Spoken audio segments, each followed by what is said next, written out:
Então esse livre-arbítrio ele só é possível porque o homem é capaz de pensar e de querer. Então a inteligência permite julgar o que é bom, certo? A vontade vai dar a força para escolhê-lo. Então, quando essas potências atuam em sintonia, o homem então é verdadeiramente livre. Então, a liberdade nasce da comunhão entre intelecto e vontade.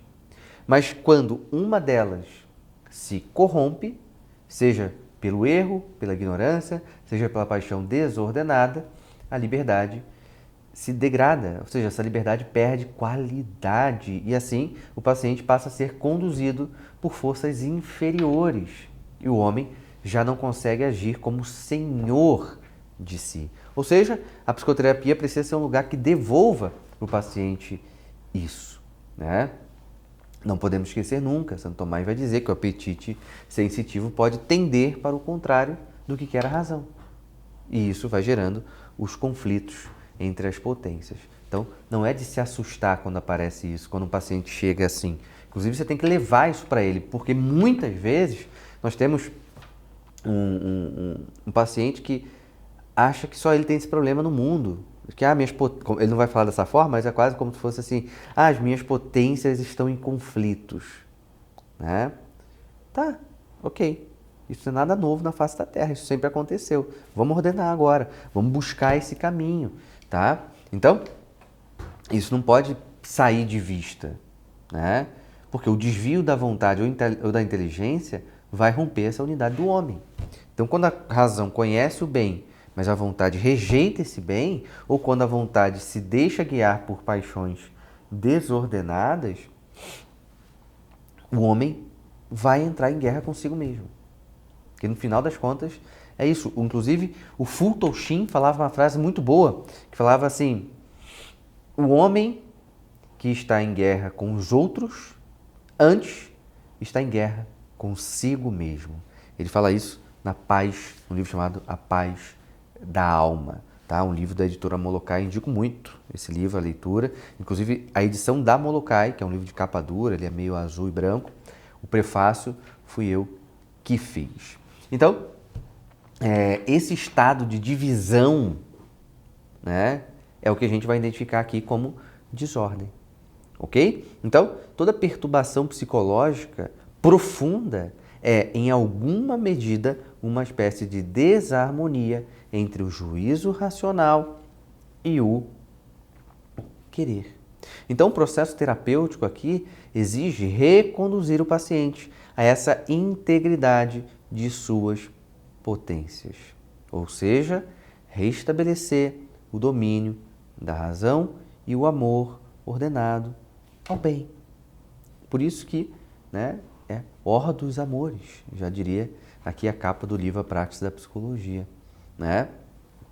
E isso é muito importante porque é próprio do homem agir segundo a razão, já diria Santo Tomás. Então, é próprio do homem agir segundo a razão. Se ele age contra a razão, ele age contra a sua própria natureza.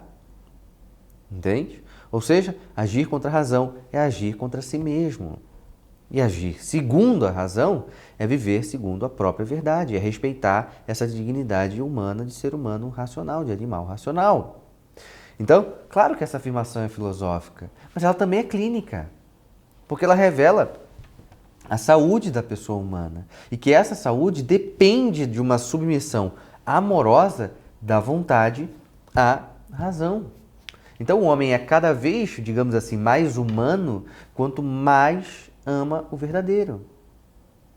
Por isso que a psicoterapia tomista não é sobre eliminar as paixões, mas ordená-las sob o império da razão e da vontade. Ok?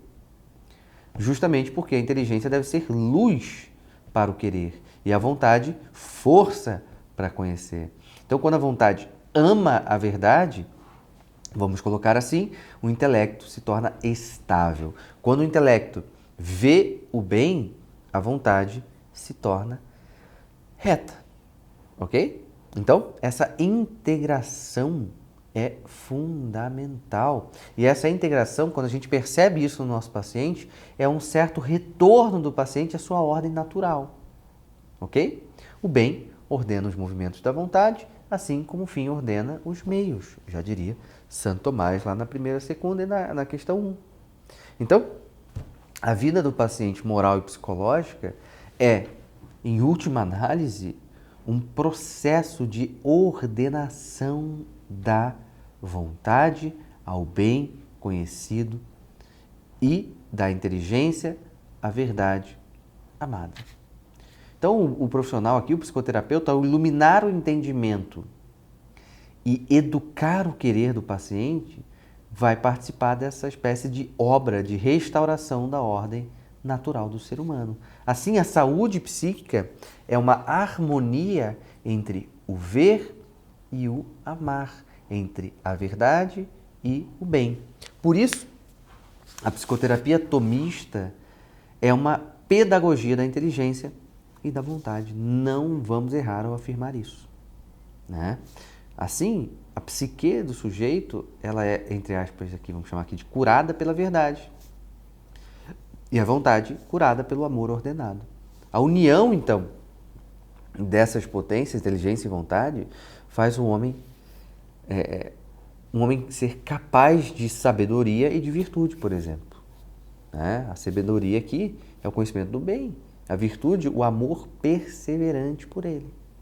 Então, aquele que conhece e ama o bem é um homem verdadeiramente feliz. Aquele que conhece e ama o bem é um homem verdadeiramente feliz.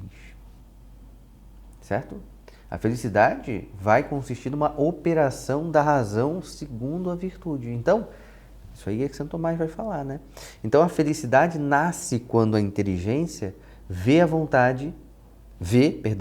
a vontade ama o mesmo bem. Então, essa pode ser uma meta dentro do processo terapêutico, devolver ao paciente a alegria que nasce dessa unidade. Quando o que ele pensa, quer e faz caminham em uma mesma direção. Ok? Então, a relação entre a inteligência e a vontade é um certo eixo de toda a antropologia tomista. E, obviamente, por consequência, de uma psicologia tomista, não é verdade? Então, o intelecto é essa luz, né? E a vontade é essa força de ir ao encontro, né? A inteligência conhece a verdade, o verdadeiro. A vontade realiza, deseja e realiza. Então, quando a inteligência e a vontade estão em harmonia, o homem tem essa capacidade de se tornar senhor de si mesmo, capaz de decidir e agir conforme a verdade. Quando se separam, nasce então o conflito. Ou seja, a inteligência vê o bem, mas a vontade rejeita. Ou a vontade se agita por um falso bem e a inteligência perde a clareza.